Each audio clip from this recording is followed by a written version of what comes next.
it's like a high-end escort, you know? She looks great, right? She looks amazing. She looks good from the outside, but as soon as you lay her down, you realize, wow, she's a starfish, right? And then you got the MT100, who's, yeah, may be missing a tooth or not, or something, but she literally just goes to town. And you're just like, this is crazy. This is awesome.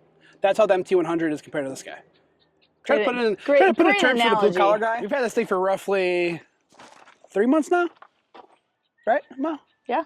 You guys probably ask yourself, do I get a... Let me dust you guys off right now. There we go, Mo. First in San Diego County, baby. Yeah, I was the first one in San Diego County with the new 120. If you guys followed the old channel, James&MoVlogs, the first one, and then James Harrison, the second one. Now we're on James's life. If you guys seen before, I put the MT100 and the 120 against each other, lifting capacity and stuff, which is great and dandy. But that's not real world application. Yeah, it's not real world. I've had the 120 for 3 months now. I got like 65 hours on it. And I have one MT100 sitting at the job site right now. Why?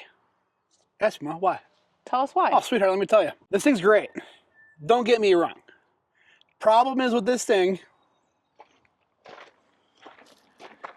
controls. The controls are all electric over hydraulic. What does that mean, Morgan? Tell us. It means when you go into a pile of dirt and the machine can't go anymore, it just bugs out and dies. I've had, my first MT100 had like 1,300 hours on it before I sold that one. And that thing was like a methed out whore. And she just was clapped, but she would still run and do what she needed to do. Sold that and then waited like 2-3 weeks and then got this guy. And I'm all pumped, excited for it because obviously it's a new machine. I'm excited. And it's great. It's faster in reverse. It's got wider tracks. It can lift more. Everything mechanically is easier and better to get to. More accessible. More accessible. Let's see. Everything is right here. Everything is great and dandy compared to the MT100. The problem is in the real world scenarios, the MT100 and the 120 have a place. And I'm doing this video for you guys who are contemplating getting a 120 over a 100. Because depending on where you are in the nation, the 120 only might be a couple grand more, or the MT100 might be 5-6 grand cheaper, depending on where you're at. Right now, I think this machine's like maybe 3 grand more than the 100 right now. So it's really not that big of a difference when you're hitting that $45,000 mark on a machine. But I got to be 100% transparent. It's got its place. The MT100's got its place. This is a very smooth machine, too smooth. Like if you a little touch of a joystick, you would be jerking the machine left and right. So a newer operator might have some issues with this thing because it is very, very jerky. When I say jerky, I mean light on its feet, Where the MT100 is all mechanical over hydraulic, and you have more feel. So back to where I was saying earlier, when you're running this machine, you're running into a pile, pick up dirt or grade, I've probably had this thing bog out and die on me probably 70, 80 times in the 3 months I've had it. So when you're running this machine, you got to have the throttle all the way up or else it's going to die on you. I was also mowing with the Bobcat mower that's over yonder with this machine about 3 weeks ago. And it overheated on me within the first 15 minutes of me mowing. And I was just mowing little like straw grass, nothing crazy. And this thing, that's why it's all caked in dirt. My MT100 never overheated. I would concrete brake all day long. I had a big mower deck for it, the same mower deck that I have for this. And that thing would never overheat. Never overheated. Never gave me issues, heating wise. This thing did. So now it's like, all right, well, I'm not going to use this machine to grade and cut dirt because it falls on its face every time. And now I'm not going to be able to mow with it because, again, it overheats. And when this thing overheats, it's just yelling at you, screaming at you, telling you. You ever seen the Fast and Furious movie where the guy's, he's going down the road and the dash is like lighting up, danger to manifold. Yeah, that's how you feel. That's how I felt with this thing. I was just like, oh, okay, all right. Pros, it's smooth, it's comfortable, wider tracks, less of a footprint. Easier for maintenance. Easier for maintenance. A couple 100 pounds more of lifting capacity. No grease fittings. The MT100, again, is sitting at the job site, getting the job done. If I had to go back in time, I would not have gotten this machine. obviously I'm in the YouTube world, so I wanted to get it so I could be the first one to make videos with it. And you guys saw on my last channel, I made 10, 15 videos with this machine. But I'm the type of guy that really wants to do an in-depth review once I'm balls deep into the machine and figure out exactly what it's good at, what it's not good at.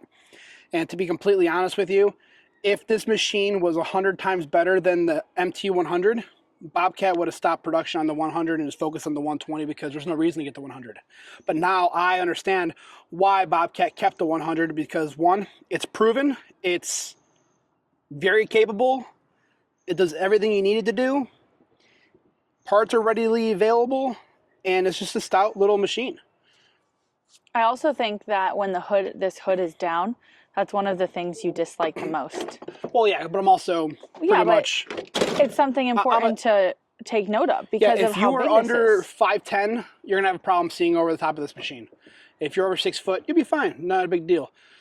This little hump right here, it's like looking down at your wiener and not being able to see it because your belly's in the way. It's exactly how it is with this thing.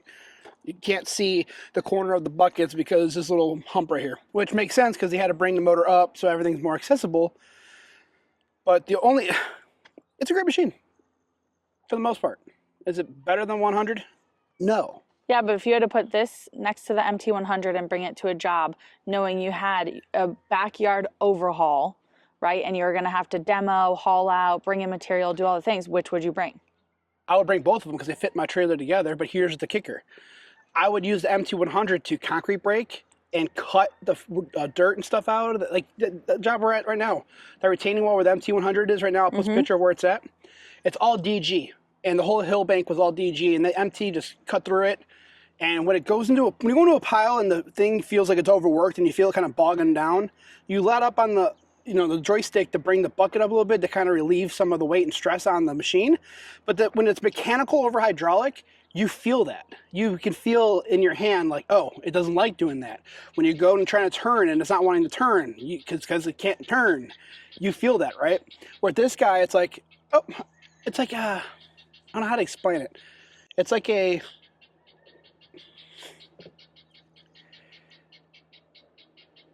like a high-end escort, She looks great, right? She looks amazing. She looks good from the outside, but as soon as you lay her down, you realize, wow, she's a starfish, right? And then you got the MT100, who's, may be missing a tooth or not or something, but she literally just goes to town, and you're just like, this is crazy. This is awesome. That's how the MT100 is compared to this guy. Try to put it in terms for the blue collar guy. It's one of those things where you bring both of them to a job site. You have the MT100 do the dirty work, and then you have this guy do the cleanup work and do all the heavy lifting. That's like the pile of DG that's over there. I can take this machine, load up a trailer, no problem. What it's not going to do is cut into a hill bank and take the DG out of the ground. And so is it worth the cost? No. I would do the 100. And this is coming from someone who operates day in and day out for the last 7 years of your life. So you really get a good feel of both of these machines. I've also got about 3,000 hours on a 100. Yeah. And I know it works. I know it's good. And you also know your limits on that machine. You know what you can and can't do. I've never flipped it. I've never done anything crazy. Well, I've done a lot of crazy stuff with it. That's what I mean. You know how much you can get away with. Yes.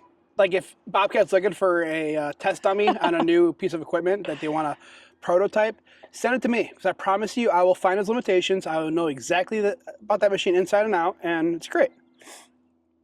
The MT100's got its downfalls, or its weak points, and they addressed it with the 120. But they're two different worlds. Yeah. Like, it's just, this is like I don't know. It's like you have I don't know how to say it, like a Lexus and a Toyota, right? They're the same thing, just different badges. Lexus is a little bit more luxury. This is definitely more feature-wise. Yeah, more. If you catch James's drift, that's where he's trying to go. This has a lot more of the, the fancier side of things that people may want, but at the end of the day, you're not looking for fancy when you're trying to cut a hill. You need a machine that can get you in, get it out, and that's money. Make you the money. This machine, it might lift a couple more inches higher. At the end of the day, is a couple inches really worth a lot? Yeah. Yeah, take that back. Yes. Oh. No, but in all seriousness, yes, it can lift higher. It pushes vertical arm, goes farther up, and it has a little bit more lifting capacity. It's got wider tracks. It's got, you know, grease zerk fittings for the track tensioner, which is really great. The MT100 is just a raw mechanical dog, is what that thing is. Yeah. That's all it is. Let's just say James's favorite saying: time is money. And if you're putting this on the job to do what you're doing now compared to your MT100, it will take you longer than if you bust out the hill, grade, bring in materials, and finish your job. And that's ultimately costing you, as the business owner, money. The job site I'm on right now, it's got a 40-inch gate, and I only have 4 inches to get by. This is obviously 36, and it's very like weird. So going through, you got to go through it straight. You can't even turn. You got to go straight through it.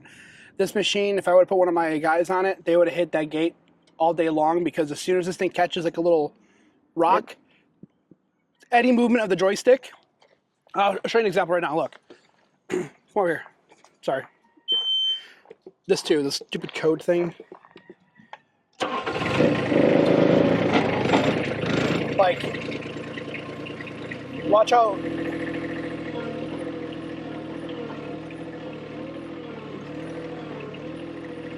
It's very, I mean, like, it's just like,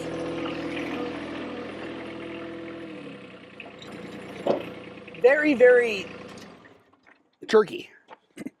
Another thing I got to mention is the joystick right here for the aux control.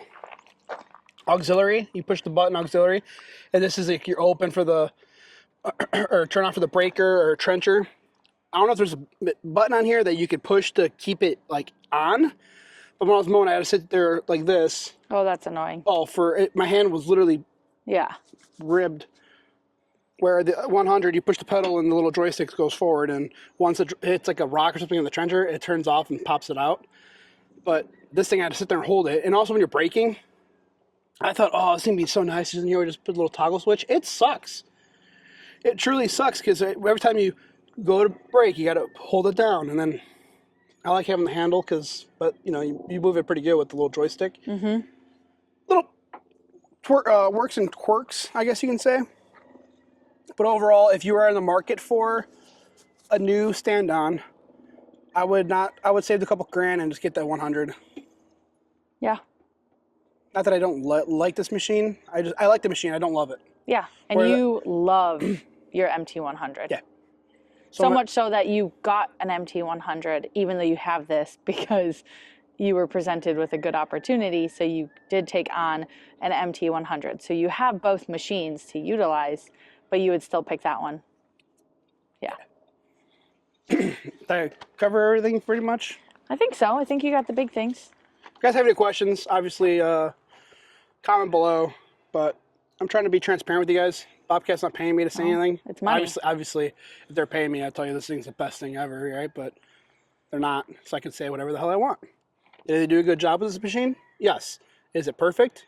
No. It's not the all-in-one. No. I just don't know what else, how else they can make it better. Like mechanical over mechanical. Then they got to put joysticks and levers and everything. Mm-hmm. I don't know. Maybe put a bigger motor in it. Because it's got 50% more torque, I guess they said. But it feels like it's got less power. It looks good on paper. Yeah, it looks good on paper. It looks good on paper. Mm-hmm. But once you get the paper a little wet, you know, it falls apart. Yeah.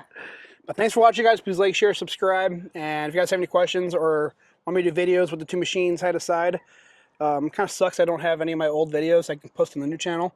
So if you guys are new here and want to see stuff with it, comment below. Mm-hmm.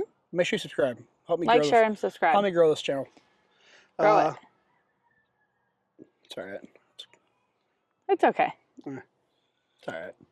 Bye, guys.